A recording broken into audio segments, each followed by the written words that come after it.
Aquí estamos, venimos, nos ha cogido a todos también la Raquel, o de Rachel, ¿no? Y nos ha traído aquí, nos hemos salvado con el ataúd de Quicket.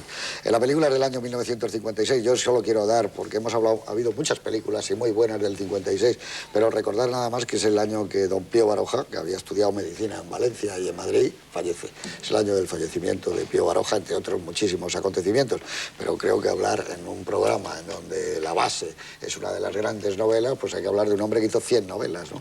Y unas memorias estupendas. Y algunas buenas novelas marítimas. Y, pues, fíjate tú, si me permites que te corrija, 111, creo que es la cifra exacta de... O sea, que a partir de aquí empezamos el debate. 111, ¿no? Y como dices tú, del mar muy bonitas. Santi Andía. Las aventuras de Santi Andía. Tenía cosas... Es un género literario maravilloso, ¿eh? La novela, sin duda. Ya lo dicen aquí, el mar es distinto. Hablando de géneros, yo quisiera que quedó antes... Una nota a pie de página. Stevenson, en fin, otro autor náutico, decía... No le gustaba. Decía que Melville no tenía oído, decía Stevenson. Mira, antes estábamos hablando de los géneros, de la novela esta en concreto, sobre las digresiones de la novela. Ante todo tenemos que partir de una consideración, es decir, Melville hizo este libro así porque él quiso hacerlo así. No pensemos en ningún momento que estas digresiones son porque tiene falta de imaginación, porque no tiene capacidad para sostener un ritmo narrativo. No olvidemos que Melville es el autor de Benito Cereno o de Bartleby el Escribiente, que son mecanismos de relojería narrativos y que además son posteriores a este libro, o al menos publicados con posterioridad. O sea, en ese sentido no podemos hablar. Yo creo que Melville lo que quiso hacer en este libro fue una especie de suma literaria. Y por eso en este libro nos encontramos, primero, con recursos retóricos muy diversos. Es decir, hay capítulos que tienen un estilo literario totalmente distinto a otros, ¿no? Unos tienen una retórica barroca apabullante y hay otros, en cambio, que son muy limpios, ¿no? Muy cristalinos en sus formas expresivas. No olvidemos cómo introduce, por ejemplo, monólogos, ¿no? Hay un pasaje de la novela en donde Starbuck tiene un monólogo, donde Stubb tiene un monólogo, donde Flash tiene un monólogo. Luego introduce, al modo de las tragedias clásicas, también pequeñas piezas teatrales en la obra. Es decir, que yo creo que él lo que pretendía es, repito, hacer una gran suma de todos los géneros literarios y fundirlos en algo nuevo, ¿no? Y esas digresiones, a veces no son tanto digresiones, hay algunas que sí que son casi como un tratado de naturaleza, ¿no? De historia natural, como esa especie de cetología que hace, pero también hay momentos en los que analiza el mal, o en los que analiza el horror de lo blanco.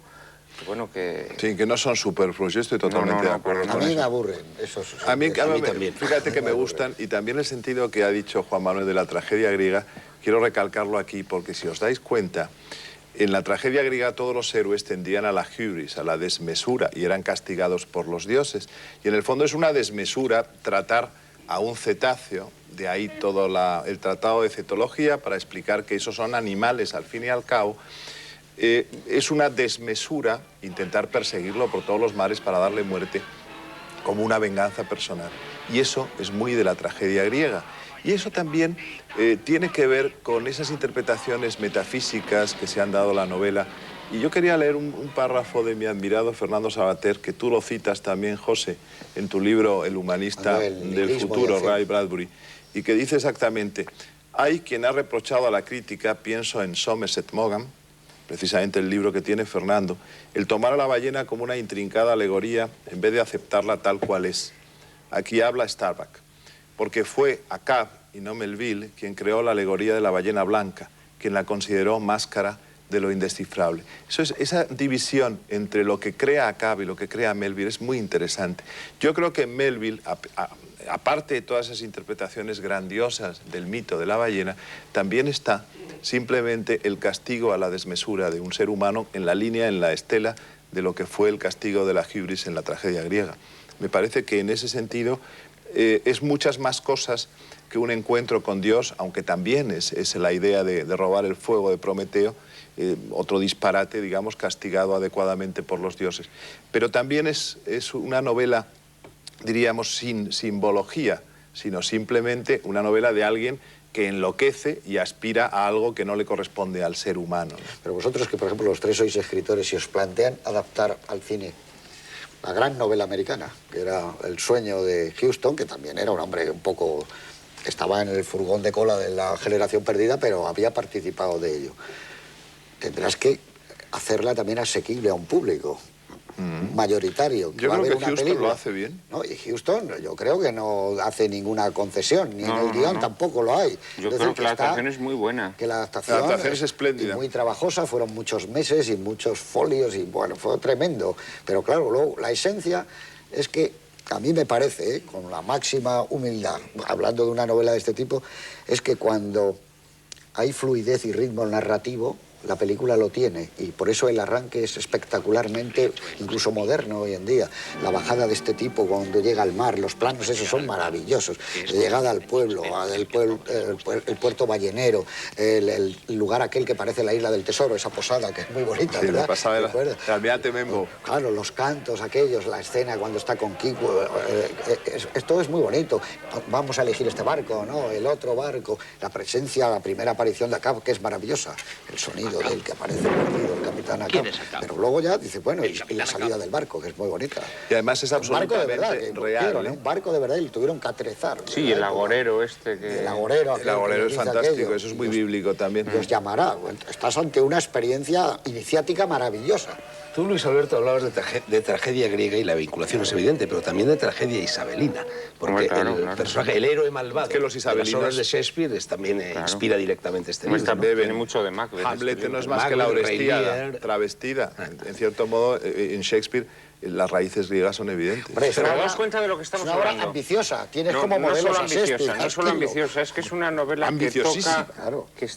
que roza los arquetipos, es decir, es una novela que logra penetrar en el meollo de con lo que está construida nuestra mitología. Sí, nuestros símbolos más Claro, es que íntimos. fijaos de lo que profundos. estamos hablando de la Biblia, estamos hablando de la tragedia griega, estamos hablando de Shakespeare, estamos hablando de Milton. O sea, es que cuidado de lo que estamos Son hablando. nuestros Yo creo, Juan arquetipos. Manuel, que una de las cosas que explican y quizá justifican esas digresiones que a José Luis y a mí no nos gustan nada, y a ti parece ser que sí te gustan, hay que tener en cuenta la importancia que en aquella época tenía la ballena, que para nosotros no la tiene ahora. Es más, esta Claro, película es claro. políticamente incorrecta. Porque, claro, las ballenas tienen muy buena imagen, se aparean de una forma muy seductora, emiten esas canciones que la música de la nueva era, vamos, esos sonidos que la música de la nueva era ha utilizado, etc. Pero, claro, en aquella época, entre otras cosas, la ballena era fundamental para alumbrar las viviendas de las personas. Fundamentalmente las lamparillas se hacían con grasa de ballena, ¿no? Aparte de la utilización que tenía el ámbar gris, que se convirtió en una sustancia mítica. Por lo visto, el ámbar gris es una especie de emulsión que lanza el estómago de las ballenas. La ballena se alimenta fundamentalmente de calamares gigantes.